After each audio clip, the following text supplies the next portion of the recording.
結合有3重意義㗎，真係有機會就嗱。但另一個意義咧，就係話咩咧？嗱，我諗冇人好少人會反對呢個結合啊嘛，係人都會，除非你係一個即係絕對係一個情慾主義者，就話唔係㗎，我利用佢身體得到呢個快感咯，咁可能有人咁樣去演繹下。但係即係我諗好多人都明白呢樣嚇，即係就代表結合。但係另一個意思咧就係話，就係教會係一路2000年或者古經一路咁講，即係話房事都係個咩？即係話對生育個開放嘅態度。我講清楚話一個對生育個開放嘅態度，一種態度嚟嘅啫。但唔係代表每次包生啊，天主你一定要俾我啊，或者我每次一定要有細蚊仔，唔係喎。你諗下好簡單嘅道理就係，如果有人我過咗更年期咁點啊？咁咪即叫冇行房係咪？唔係啊，佢都有意思㗎。但佢個冇咗即係冇咗啲咩更年期係咪佢自己即係做一啲手腳冇咗？唔係，呢個係透過即係個自然嘅規律，佢冇天收翻咁樣係嘛？咁佢冇做啲嘢干預。咁為啲夫婦，譬如話一啲長者嗱，我哋唔好因為可以講下喺牧民方面嘅長者嗰個性嘅需要啊，佢嘅性嘅生活，我哋都要關顧下。特別而家人口越嚟越老化係嘛？咁我哋中國人臨老入花叢啊！你真係咁，唔好咁話有上次分享個例子就係啲教友，譬如講個例子啲輔導嗰啲教友就係兩個都可能年長啊，有時女方唔想男方咁我哋點樣處理啦？呢個好重要冇問題啦咁神父要做啦，修女又做分頭做咁好重要㗎，即係我唔會拆開佢，但即係話呢個對生活開放嘅態度好緊要。意思即係咩咧？就話頭先緊要話多比亞係咪？佢祈禱嗰度係咩？佢哋洞房花燭夜即係一啲梁祝咁咧。你知唔知佢好危險㗎？你知唔知個故事背景啊？有隻惡魔咧，即係實啦，佢有佢係黑寡婦嚟嘅，死咗6，應該死咗7個死咗7個。咁而家多比亞都死鬼埋啦。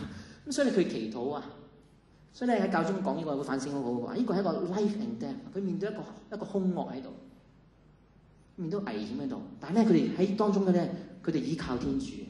佢話妹妹，一講妹妹好有意思嘅。妹妹一齊祈禱，一齊祈禱求天祝福佢哋。佢哋咧係為咗乜嘢？全生人類睇到呢個就唔係淨係為情，唔係為情慾，求天祝福我們阿們咁。跟住佢就睡覺，咁佢寫到隱晦，即係咩？其實就係洞房花燭夜咯，就係咁樣。所以咧，佢其實一個好靚嘅咁婚禮，我哋都要用㗎。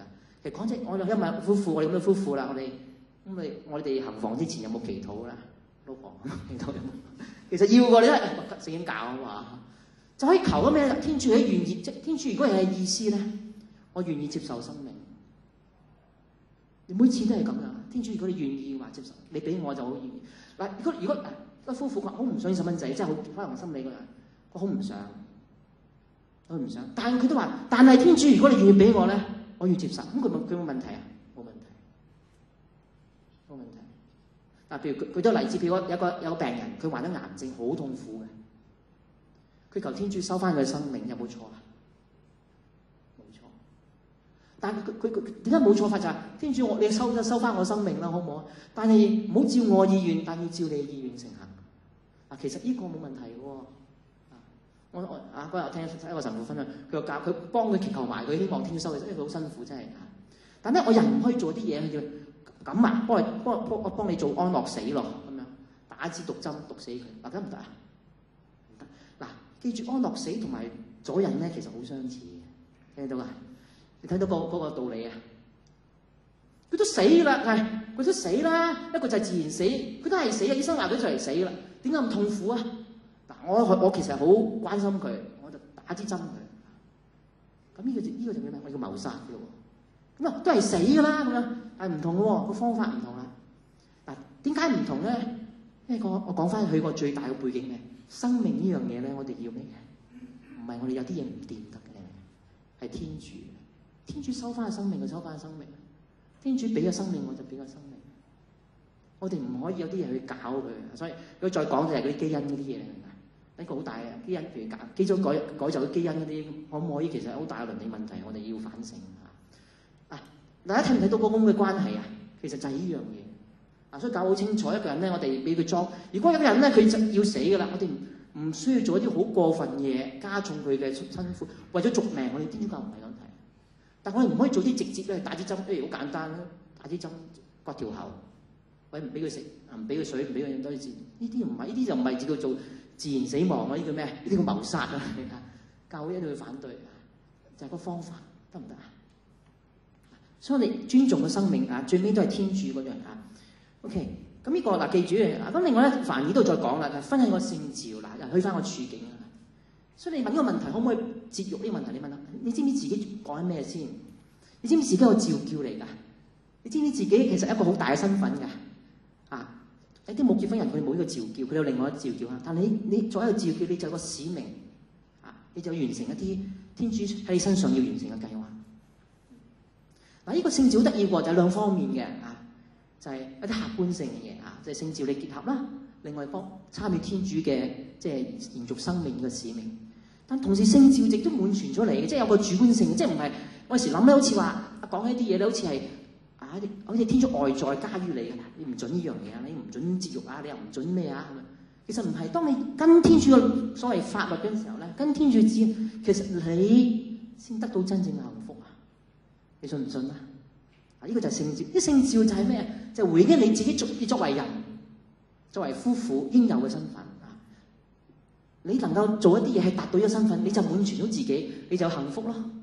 真福你就去真福咯。所以有啲真福嘅夫婦㗎，但有啲就有禍災嘅夫婦。即係個極端例子就係結婚為咩？可能互相利用，候住搭樓啊，候住股票，而家冇人候股票啊，跌到88啊，冇人候股票啊。或者佢利用嘅即係美貌咁樣嚇。嗱，呢啲唔係婚姻嚟㗎，佢完全係一種咩？冇聖召可言，係互相利用㗎，互相踐踏。可能佢哋好美麗嘅婚禮，啲完全都係喺天主面前冇價值嘅嘢，又唔諗住生細蚊仔，又唔願意乜都唔咩，咁點樣謀嗰啲嘢嚇？呢啲唔係呢個聖召嗱，你提醒咗問題，可能你知道聖召之後，你都唔會問呢個問題，你明唔明啊？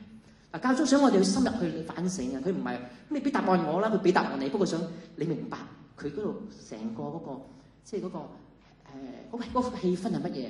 你知唔知問緊啲乜嘢我哋啊？呢個問題嚇。嗱，最尾一個好緊要嘅就係話，生育呢個問題咧，同永生有關係。好簡單，譬如話，我有普通人嚇，我哋問：哇，叫我生個殘疾啊，生個弱智啊，哇，真係好痛苦啫！佢又痛苦，我又痛苦，佢又辛苦，我仲辛苦係嘛？不如我就唔好生，你生出嚟我咪真我驗咗羊水有個不如我就墮胎啦嚇，佢開心我又開心，係咪？即係我哋會咁諗啊！嗱，呢種考慮就點樣？佢冇咗種咩？永生嗰考慮。嗱，真係嘅。如果你話人死如燈滅啊，即係冇咗啦，真係可能肯解脫係嘛？但係我哋話唔係喎，唔係咁簡單喎。呢個弱智嘅小朋友，呢個咧可能係有啲人墮胎因為嘅咧咩？佢細蚊仔照到佢有兔唇，你聽過未？有啊，即係歐陽醫生分享就係啦。嗰時佢就唔做，俾人爭啲告佢啊。兔唇啫嘛，就唔要啦。即係有啲人生細蚊仔咧，好似揀啲貨品咁樣，即係揀個完美嘅啊，揾一個完美嘅細路仔啊，金髮啊，呢個即係西人呢個金髮啊，好靚啊，咁樣白人咁樣。唔係人唔係貨品嚟噶嘛，係嘛？人唔係貨品，人無論男女咩，佢都有個價值喺度。同埋呢個佢唔係淨係呢世嘅話，佢仲係天主係個永恆嘅計劃喺度嘅喎啊！你睇翻阿佛所書啊。所以咧冇所謂，我要搞清楚一樣嘢，為我哋信仰嚟講，冇所謂意外懷孕呢樣嘢。當你講話有意外懷孕咧，即係我哋就唔代表我哋對基督信仰係一個唔了解。因為為天主有冇意外㗎？唔好意思，出日早你出嚟添，其實我唔想做你嗰種叉燒嘅，冇㗎。你睇翻阿佛所書點講啊？第2章佢話：天在萬世之前已經預定咗我哋乜嘢？承受呢個永遠生命。有啲人喺呢個時代出現，有啲時代喺可能100年前出現，有啲人可能將來會出現。但出現咗係咪就咁算咧？有啲人可能5歲，有啲人5分鐘出咗嚟死咗啦。上年一篇公教簿好嘅，講個夫婦佢都生咗出嚟，佢真係得幾日命啊！但係佢都要生，因為呢個就係生命啊！我唔選擇墮胎。後來 BB 仔就幾日之後就喺個媽媽同個爹哋媽咪手中就過咗世。哇！冇意思啊！呢個生命啊，好似打個啦咁就走咗啊！我哋唔好用我哋人去睇，天主預咗個場，即係如果話佢個角色就係咁樣啦，佢行一行，呢個就係佢嘅角色，佢滿全咗個人生嘅意義。因為佢仲有永生啊嘛，你明唔明啊？阿佛所書就嗰度話嘅，天主有個永恆嘅生命俾佢，預定咗。天預定我哋咩得救喺佢面前，呢所有人得救，除非我哋唔願意嘅啫嚇。嗱咁我哋諗嗰陣時候咧，就係話我哋冇所謂意外呢樣嘢，而係天主預備一個永生啊。咁好多問，所以嗰啲問題其實係已經唔係問題。明白我想帶出一啲嘅，即係嗰個所謂一個我哋嗰個所謂信仰意識啊。知個問題咧係一個唔係法律問題，唔係一個神父話俾你聽得唔得嘅問題，唔係一個保守或者一個開放嘅問題。佢係一個關於我哋在乎我哋一個現實一個真理嘅問題。我哋係邊一個？而當我認識咗真理嘅時候咧，就耶穌話咧，就係真理會使你咩啊？自由啊，自由啊！所以唔係外加嘅，而你身心靈嘅一個自由啊。咁當你個做呢個抉擇嘅時候，有冇辛苦？有冇困難？有，預咗噶啦啊！我成日都話你做天主教徒辛唔辛苦？辛苦。我哋唔做天主教徒仲辛苦。一做人係一定辛苦啊嘛，因為你要選擇我哋咁先係人生嘅表現啊嘛。咁樣嚇咁呢個係同你信仰好有關啊。嗱，呢個係梵二嗰陣時嗰啲咁樣嚇。呢個已經講咗啦，就係成立咗呢個嘅人口、家庭及生育問題委員會嚇，就研究呢個問題咁啊。嗱，咁咧就點解冇咗一個嘅嗰個歷史嗰度 ？OK， 好啦，咁咧就嗱，教宗嗰份報告咧就出咗嘅，19應該。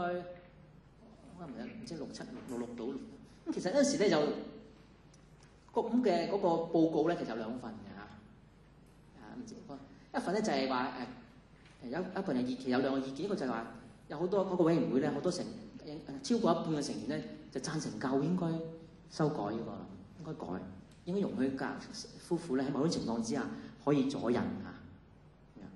咁但係有一班咧就話唔得喎，你咁樣咧。其實就同我哋教會一啲好基本倫理嘅一啲原則係違反咗。咁佢所謂寫咗一個叫做主要報告啊 ，majority report 啊，另一個叫做 minority report。minority report 即係希望教宗就唔好改，因為呢個咧係違反咗我哋教會一啲好重要嘅倫理原則咁樣。咁你唔知嗰陣時咧就應該67，即係喺教宗68年7月下旬啦，就即係公佈啊。咁其實之前咧就傳媒攞到咗個唔係呢個，攞到嗰個所謂嗰個嗰個主要嘅報告，就話咧就話贊成教會改啊。咁其實點會咁樣？就係想俾壓力啊，即係俾壓力喺教廷咧點樣啊去改。咁其實嗰陣時氣氛我唔知嗰陣時氣氛啊，如果仲記得我哋其實嗰時教會好普遍都認為教會會改啊，咁嘅觀念啊，教會可能都會乜嘢製造緊輿論啦，都講啊。嗰時你嗰時係咩？梵二之後啊。